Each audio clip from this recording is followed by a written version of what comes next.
Shazam is one of my favorite films in the comic book film genre. It's full of life in ways its other DCEU counterparts aren't, with likable characters, a simple yet heartwarming story, and above all else, a great villain. So you could only imagine my disappointment when its sequel, Fury of the Gods, failed to understand what made the first film work so well, whether that be backtracking on character arcs, dumbing down for a younger audience instead of maturing with its original one, as well as the characters, leaving loose plot threads, making death impermanent again, having no consequences. Yeah, I can go on, but one of the most disappointing aspects has got to be the antagonist of the film, the Daughters of Atlas. Characters who lack any depth and try desperately to stand up to their predecessor but don't even come close. So in this video, I will be breaking down with just a handful of scenes how the Daughters of Atlas tried to do what Dr. Sivana did, but failed miserably. In order to understand this, we need to go through the main attributes of a good antagonist. There are multiple types of villains, including the sympathetic, the pure evil, and the understandable yet undeniably wrong villain.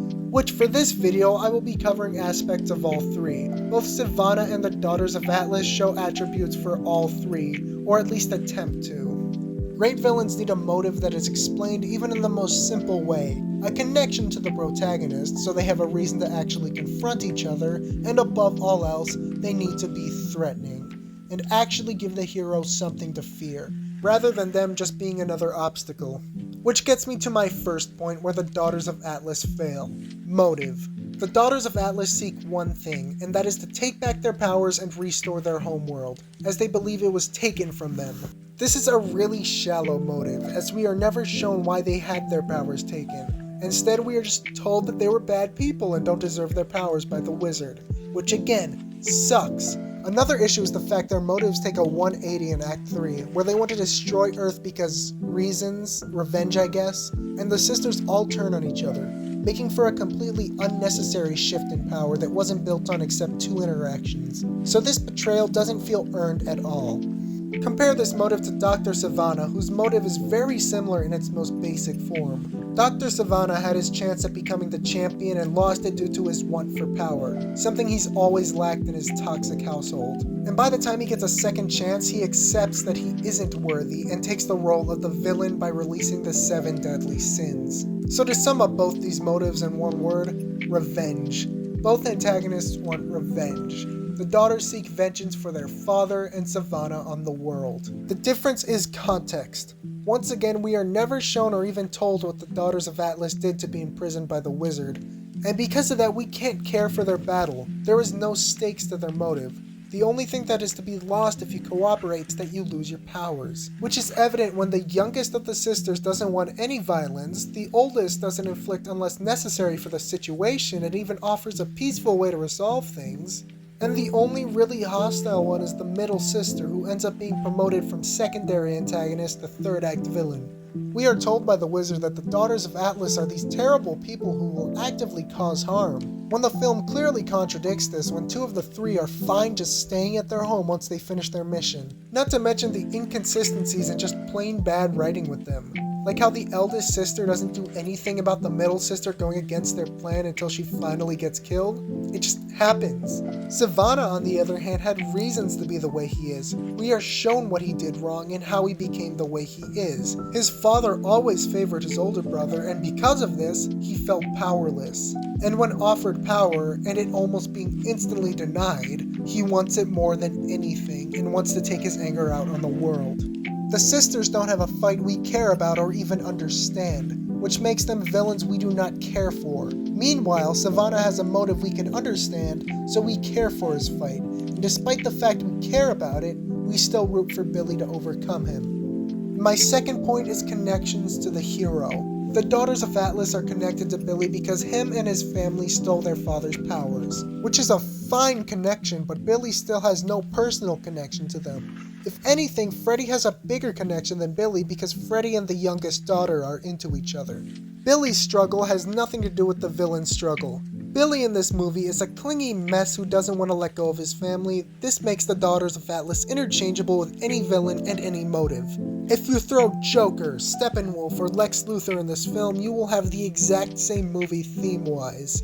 because Billy's struggle isn't connected in any way to his villains. Sivana, on the other hand, has even less connections to Billy on a surface level, but on a thematic level, he is a perfect reflection of what Billy could become. Sivana and Billy both have terrible biological parents, the only difference being that Sivana is aware of this while Billy is in denial. It's the actions taken after becoming aware of this that define who they are. Sivana chooses to inflict his wrath on innocent people because he's angry at the world and the cards he's been dealt. He developed a sense that he's better than everyone else.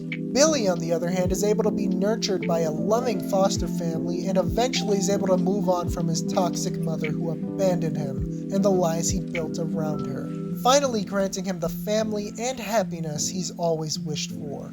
Billy is able to overcome this trauma from his past while Sivana chooses to let it define him. Billy decides to live in the present while Sivana can't let go of the past. And because this twisted reflection of each other the both of them are, Billy and Sivana are tied together thematically and cannot be switched around for any characters without hurting the film. Sivana is undeniably connected to Billy and vice versa, but the Daughters of Atlas aren't because their connection is one-sided. My final point is how much of a threat they are and what impact they leave on the story. I cannot sugarcoat this. The Daughters of Atlas leave no lasting consequences. None! The few that they do leave are either incredibly small, played off for jokes, or undone at the end of the film. The smaller things they do is pretty much all in one scene, which is forcing Billy and his siblings to reveal they are superheroes to their parents. That's it. The consequences played off for jokes are in the next scene, which is the fact they destroyed the house the family's been struggling to pay for. Something really serious that, again, is played off for jokes and never brought up again as they have a completely new house at the end. The major consequences are the entire family losing their powers, the youngest daughter of Atlas losing her powers, and of course the death of Billy Batson. The latter is a major consequence that ends up being undone not even 2 minutes later. Everyone gets their powers back and Wonder Woman shows up out of nowhere to bring Billy back to life. There are no lasting consequences. And the Daughters of Atlas existing undo lasting consequences from the previous film as well, bringing the Wizard back to life and pretty much confirming immortality for any godlike character in the DCEU. Meaning Superman should be fine, Steppenwolf should be fine, Billy should be fine, and the very same for the villains that just died at the end of this film. So yeah, not only don't they leave any lasting consequences, but they undo many consequences in the universe as a whole. Sivana, on the other hand, leaves many consequences that were set up to be explored in a proper sequel. Sivana forces Billy to take responsibility instead of being just a careless superhuman. He likely traumatizes many of the characters for life, sets himself up as a longtime adversary for Billy, and of course, sets Mr. Mind loose. All of which is completely undone in the sequel. Billy is careless again, none of the characters show any trauma from almost getting their faces ripped off by the Sins, and Mr. Mind gets pushed back to a third movie that won't happen because of a reboot. But nonetheless, Sivana leaves consequences where the daughters do not. And with consequences come being a threatening villain. Sivana accomplishes this and the daughters fail miserably, and this can be shown through their introductions with their powers. The Daughters of Atlas are introduced in the opening scene, regaining their powers from the staff and mind-controlling everyone in the room into fighting each other before turning them all into dust. This holds absolutely no weight as these are characters we don't know or care about. They are expendable, so we start off the film with the impression that they have some sort of unique powers. So what? As opposed to Sivana, who goes to kill his brother and father upon receiving his powers. While we don't necessarily care about anyone in this room, this scene has purpose. While it establishes his powers like the previously mentioned scene, it's also a personal scene, and showcases the character's point of no return. Killing his father and brother show that even family isn't safe from him, and having his first kills being on the people he hates the most show how brutal he's willing to be. It also puts insight into Sivana's motives. Sivana continues to be a threat throughout the movie by putting the people Billy cares about most in danger. Whether it be taking Freddy hostage or having the Sins capture his siblings to use as leverage, or coming close to killing Billy with his bare hands, Sivana never stops being threatening. The daughters, on the other hand, can't make up their mind on anything. When they take Freddy hostage, they claim they'll kill him multiple times, and when they almost do, they decide to just put him back in his cell. Everyone the daughters kill are random side characters who we have no attachment to, whether it be the principal that we had one prior scene with or the random civilians in the museum. They do nothing. In the end, it isn't even about Billy or his family anymore, and it instead focuses on the monsters throughout the city. The battle isn't centered at its core around our protagonist and what they have to lose. It's just spectacle. Why should we care about every random civilian? We care about the characters and what they have to lose, and these ones have nothing to lose. The only consequences to make these villains memorable at all is the fact Billy dies, but again that's immediately undone in the next scene, so who cares?